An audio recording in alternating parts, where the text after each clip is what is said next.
இந்த கதைக்கு ஏத்த மாரி ஹீரோ குணால் ஆகட்டும், ஹீரோயின் சோனாலி பிந்த்ரே ஆகட்டும் பெர்ஃபெக்ட்டா கேஸ்ட் பண்ணியிருப்பாரு. இந்த படத்துல ஆக்சுவலா ஷாம் நடிக்க வேண்டியது சில காரணங்களால அவர் நடிக்க முடியாம போயி, இவர புதுமுகமா இன்ட்ரோடியூஸ் பண்ணியிருந்தாங்க. குணாலுக்கு இதுதான் ஃபர்ஸ்ட் படம். இவர் எப்படி இந்த படத்துக்கு செலக்ட் ஆனாரு அப்படின்னு கேட்டா ரொம்ப ஆச்சரியப்படுவீங்க. இந்த படத்தோட டைரக்டர் கதிர் பெங்களூர்ல லொகேஷன் பார்க்க போயிருக்கும்போது வித்தியாசமா மஷ்ரூம் ஹேர் கட் பண்ணிட்டு ஒரு பையன் கிராஸ் ஆகியிருக்கிறான். அப்போ வந்து ரொம்ப பியூட்டிஃபுல்லா ஒரு பையன் டக்குன்னு கிராஸ் பண்ணான்.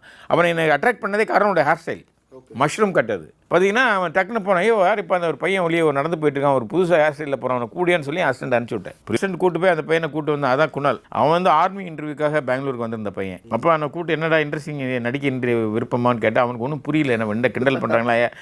அந்த டைம்லலாம் இந்த மஷ்ரூம் கட்டு ரொம்ப ஃபேமஸ். இப்படி தான் குணால் இந்த படத்துக்கு ஹீரோவாக செலக்ட் ஆயிருக்காரு. இந்த படத்துல கேஸ்ட் எவ்வளோ பர்ஃபெக்டாக சூஸ் பண்ணியிருப்பாங்களோ அதே போல வாய்ஸஸ். எனக்குன்னு சொல்லிக்கிறதுக்கு இந்த மும்பையில் சொந்தக்காரங்களோ நண்பர்களோ யாரும் கிடையாது.